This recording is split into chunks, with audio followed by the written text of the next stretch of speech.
Back watching Newsx. My name is Vineet. The Uttarakhand government has marked a major moment in history by becoming the first state to implement the Uniform Civil Code.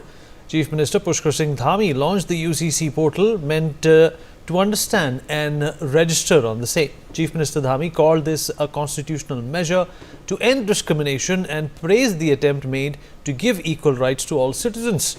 As per the law, these changes come into effect from today.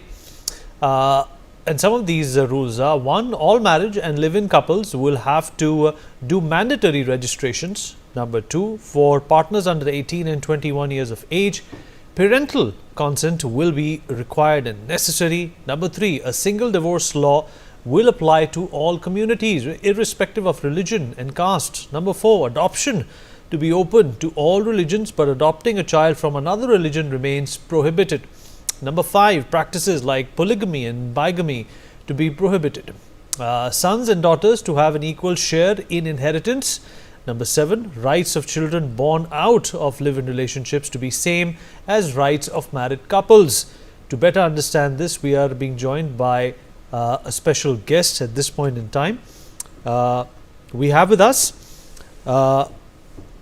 Senior Advocate Pinky Anand, former ASG, who joins us on the show.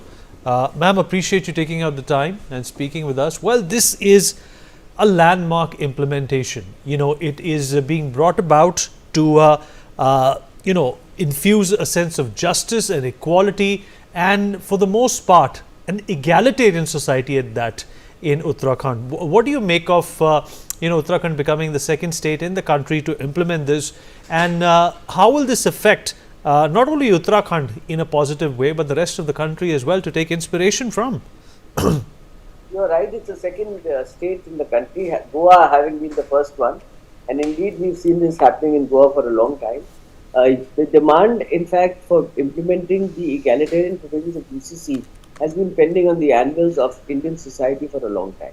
The idea is there must be, as again I quote you, justice. And justice among genders, justice among communities, justice among castes. The issue is that personal relations should not be impeded or obstacles being prevented in any manner. And I think that's what the UCC has been done as far as Uttarakhand is concerned.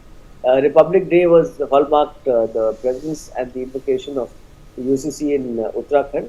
And I do believe, in fact, what excites me the most out of the lot, I must tell you, is two things. Live-in relationships being acknowledged on an overall surface. Of course, we've had attempts at it earlier in the Domestic Violence Act, which was the first to ultimately recognize it. But the fact that it will be recognized, and all rights which need to flow to the parents, to the children, to the couple, flow from there. The second very exciting part, I think, is the adoption. The fact that adoption is available to all communities. Hitherto, it was not available. And you had to go through the other routes of Guardian and Wards Act. Hindu adoptions, of course, was permissible, but adoption was not permissible amongst other communities, and that was a big problem. I think in the day and age of today, where we are heralding India as the savior of women and children, and girl child also in particular, we just celebrated the Girl Child Day. The fact that we have adoption everywhere is something which is of huge significance. The third feature, of course I said two, but nonetheless, third feature is doing away with polygamy and bigamy. Bigamy had been done away with under the Hindu Act earlier in 1956, but polygamy still remained a challenge.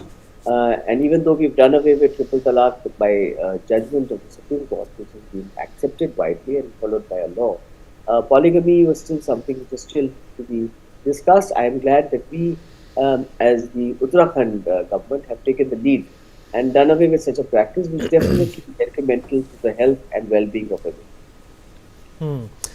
Ma'am, the UCC for the longest period of time has been termed as a measure that will ensure gender parity, but it also crosses, or if I can say, it steps on the toes of other religious sentiments as well.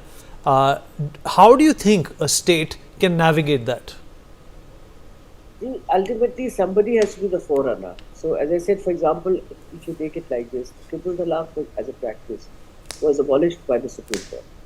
It was widely accepted by the community, and in fact very much is prevalent today. And I don't hear of any instances where triple talaq, for example, is being practiced. when you have unjust practices under the garb of religion or any other heading that you want to put it at, you can't actually protect such practices. And we've been finding that through the line. You have been connecting the dots through the country, through different states, through different communities, in all possible ways, sometimes by the state, sometimes by the courts. But ultimately, the message is clear. We have to come, and India has to stand up as a just and equal society for all. And that justice and equality goes well beyond any concept of rights that anybody may have. I mean, for example, sati practice. Just let's talk about that.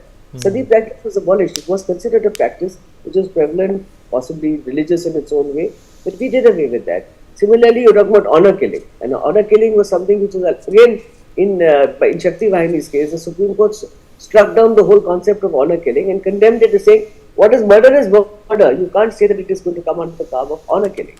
So, when we are going down the line of this, a resurgent India, a Republic Day India, as we stand today, just on the threshold of the Republic Absolutely, Day. ma'am. Valid point. Mr. Premchand Agarwal.